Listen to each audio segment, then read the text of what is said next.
Welcome back guys to my channel. If you are just new to my channel, please don't forget to hit the like and subscribe button. And hit nyo na rin ang notification bell para maging updated kayo if I have a new upload. My name is Jennie Tutor, real estate agent based in General Santos City. We all know guys that owning a property is very important financial decision making of a client. Kaya naman in this video, we will learn what are the pre-qualification of a bank in order for a client to be approved for a housing loan. So, if you're interested to moving or relocating here in General Santos City, you may send us a message or call us on our contact number showing below, or you may message us on our email address showing below. And guys, you may contact us whenever you may want, days, nights, and even weekends. We got you covered to moving here in General Santos. So without further ado, let's proceed for our topic for today. Brought to you by Union Bank. Coming up right now.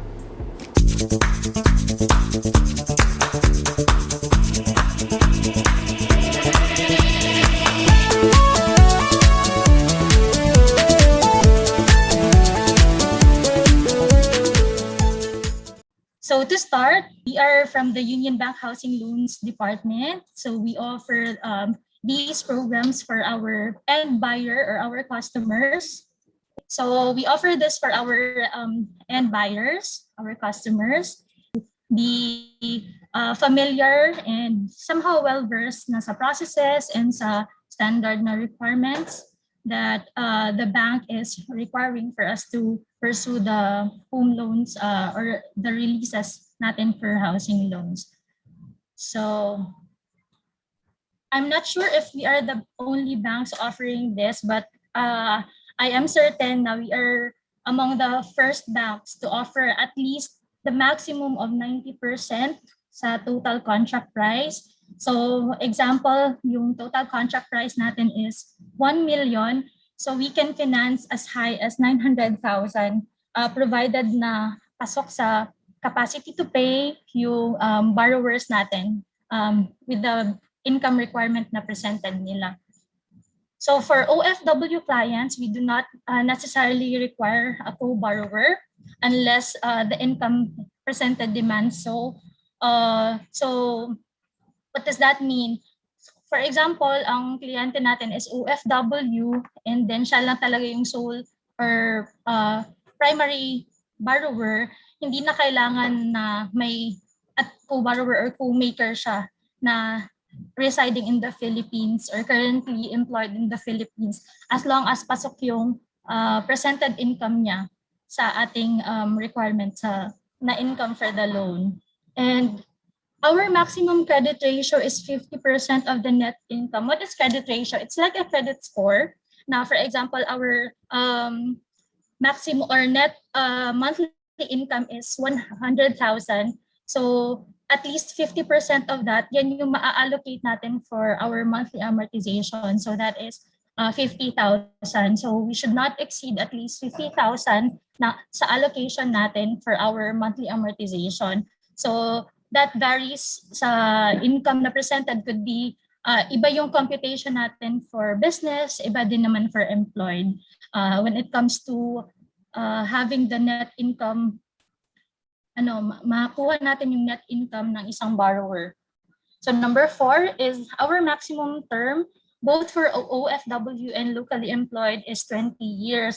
So regardless lot only or house and lot, or yung mga townhouses natin, it's still 20 years, provided na upon loan maturity, hindi mag-exceed sa 70 years old yung borrowers natin, lahat ng borrowers. And then our loan approval is valid for 1 year. So that's 365 and 1/4 days. So 1 year siya, ma'am and sir. So kunwari may kliyente kayo na nag-reserve just this month, but you can see na he or she would escalate his down payment and could end the down or could complete the down payment before a year. So pwede na natin i-process yung document niya sa bank for the final approval. And then lastly, we do not require original documents kasi nga digital bank kami, no? Digital bank. So pwede lang tayo scanned documents as long as readable and clear siya. And we can process na your borrowers or your client's loan to us, except lang for Sanumar, of course, and for SPA upon loan release kasi we would be needing the original copy of those documents. So what differs us from other financing? So the bank can actually process loan release even without the transferred title. We have this undertaking na kahit wala pang physical or transferred title under the borrower's name, we can expedite the release of loan kasi nga naka-undertaking siya. So kahit hindi pa transferred yung title sa name ni borrower, we can accommodate na. And then we can also accept balloon payment anytime. So this is actually subject for bank guidelines. What is balloon payment?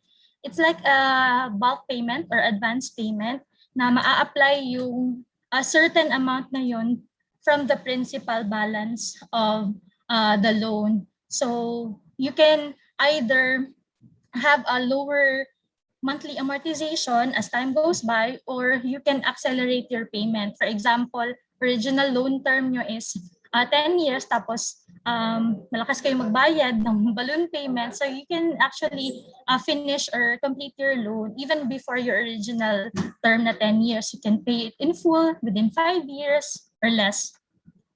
So auto debit payment, since again we are a digital bank, so we do encourage auto debit. What are the advantages of auto debit? First is you will have a real time na checking sa account nyo. Since it's just on your mobile or on your phone, makikita nyo kung na-deposit na ba. For example, for let's say yung mga attorney in fact, yung mga SPA dito sa Pinas, tapos pinapadalahan sila ng borrowers for the monthly amortization, so they can see if deposited na ba yung fund sa account nila on a real-time basis. And then, hindi na kailangan na, dapat makaabot ako sa branch before 4, nagmamadali para makabayad ng amortization kasi auto-debit lang siya. On your due date, every 4 to 6 p.m. ata, nagde-debit yung system namin siya. And then if your due date will fall on a holiday or on a weekend, so the next banking day tayo. Lower interest.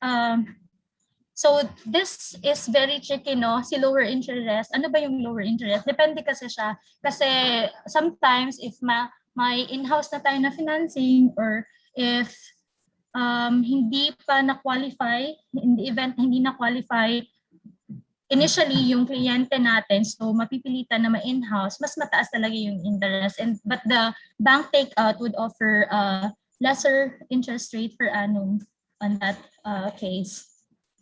So account opening via mobile. So this is connected to number 3. You can just apply your account through mobile lang, and we can further expand this sa question and answer portion natin after. Fast approval. This is really true, especially sa mga nag-docs in na complete yung documents. What comprises the complete documents? We will be tackling that sa mga next slides. So last would be payment channels. Though we understand na hindi ganun pa kadami yung branches namin, but since again we are offer the digital na ways of paying, so nag-tap kami sa mga 7-Eleven branches, yung may mga click machine. You can actually pay via click machine as long as may auto debit account na tayo, then we can deposit your payments via 7-Eleven or any fund transfer lang from any other online banking that you have. So loan processes, actually siya dito 6 steps, but I will just briefly explain it. Pwede siyang maging 4, hindi necessarily na 5 siya. So as long as on the onset, submission of complete documents na readable and authentic. So, for example, gusto magpa-approve ng loan. So, that includes the collateral docs as well. Yung may buyer's info sheet, yung ledger or SOA from the developer for us to have the correct collateral, and the individual or the borrower's personal documents. So, once we have those documents all in, so we will process for the final approval. Final approval usually takes 3 to 5 banking days, especially pag complete na yung documents. But this varies actually kasi yung iba, especially pag OFW, hindi agad ma-verify kasi hindi nagre-reply or hindi ma-contact yung employers nila. That really varies, depende siya. So after the approval, we will contact the client and we would contact you as sellers. We would inform also the BRIA office na this account is already approved, ready na for loan signing. So we will facilitate loan signing, and then afterwards, ipaprocess na namin ang loan release. Pag ready na yung unit and then amenable na si client for loan release, then we would do it. So qualifications, sino bang mga qualified to avail for a home loan facility? So number one, at least 21 to 65 years old upon loan application, and should not be over 70 years old upon loan maturity. Ito yung connected sa sinabi ko kanina earlier na 20 years yung maximum loan term namin. So if ever upon upon application 50 years old na yung kliyente natin, pwede pa siya sa 70 years basta hindi na siya magiging over 70 upon loan maturity. And then number two is verifiable and substantial source of income, either employment or business. So as much as we would want to cater those businesses na hindi registered or hindi pa documented, sa ngayon hindi pa siya pinapayagan ng credit namin and our management because we will be needing yung mga business permits and pertinent documents, most especially for business. For employed naman, certificate of employment with compensation, so with salary figures. Kung wala namang salary figures, then we would just ask for the latest na 3 months na pay slips. Minimum income requirement would be at least 30,000. For example, mag-asawa, ma'am, 15,000 lang yung sahod ng wife ko, pero 20,000 naman sa akin. So since mag-asawa kayo na legally mag-asawa, legal spouse, we can consider it as a combined income. So pwede siya 15,000 plus 20,000. So pasok tayo sa minimum income requirement. That applies to spouses only ha. But if ako ang principal borrower, ma'am, pero 29,000 or 22,000 lang yung sahod ko, and then ang kuya ko would be my co-maker, pero 12,000 lang din yung sahod niya, medyo mahihirapan po kami niya kasi this would really apply per borrower. 30,000 at least gross or yung basic na salary natin sa per month na income. And then, no adverse findings on CMAP and NFIS conducted. Ano ba itong CMAP and NFIS? It's actually a way of the banks to check if may delinquencies ba tayo or may existing ba tayo ng mga credit facilities with other financing institution. For example, may mga credit cards ba na hindi nabayaran? May mga delinquent loans ba na napabayaan? Ganyan. And even court cases. So this is very crucial kasi no matter how, minsan sa income-wise, pasok na pasok, but if may mga findings tayo with CMAP and NFIS, medyo mahihirapan din. But it would really depend, case-to-case basis din siya. So nationality, Filipinos, foreigner of Filipino descent with dual citizenship. So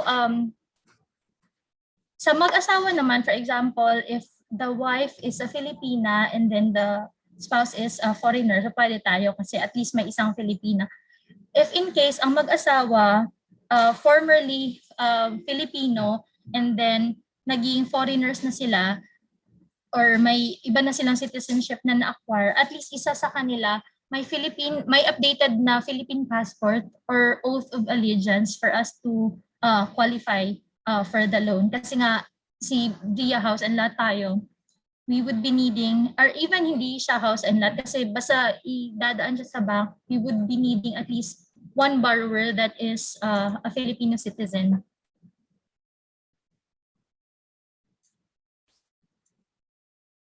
So I know na may mga questions na kayo in mind. So if ever lang, you can just take note of them, and then we would raise it up sa Q&A na portion.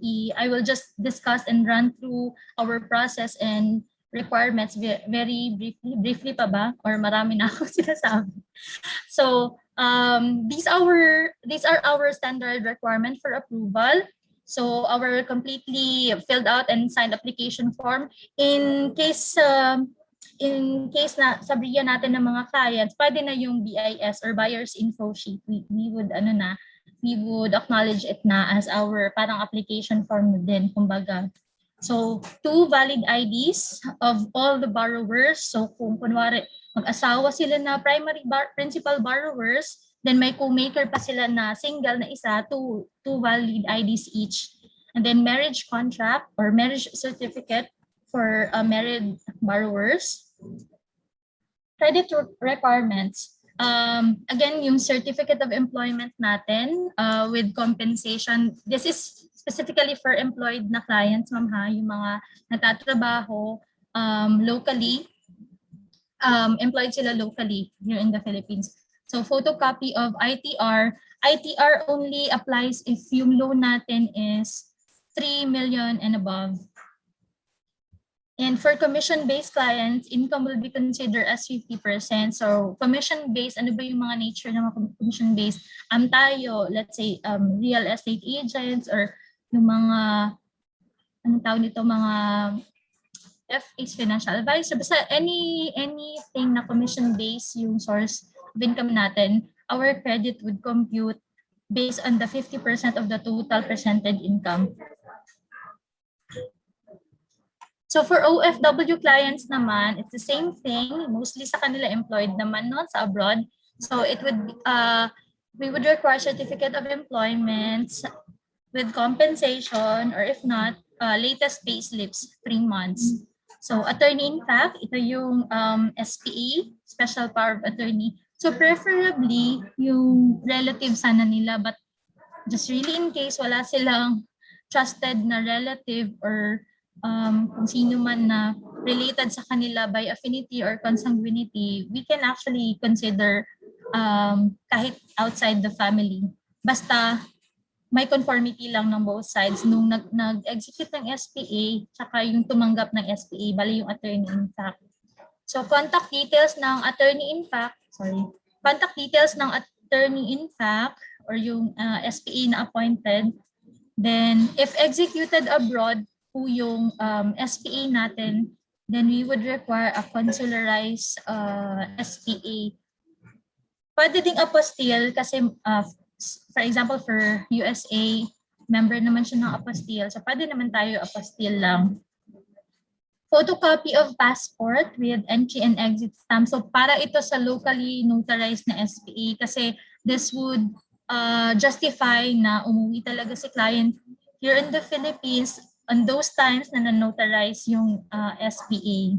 This is to avoid yung mga fraudulent na mga SPA po, kasi of course the bank and BSP would do yung audit from time to time.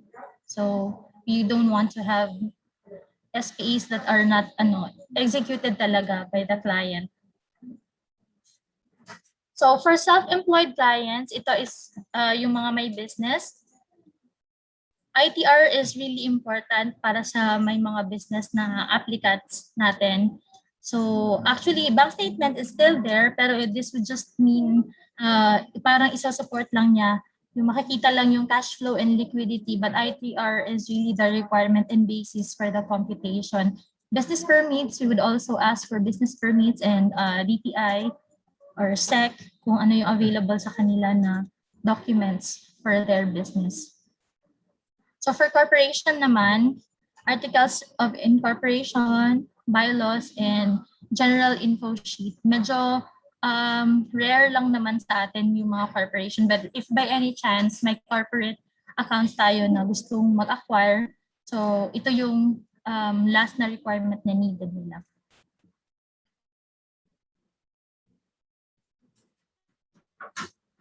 So what are the requirements for release of the loan?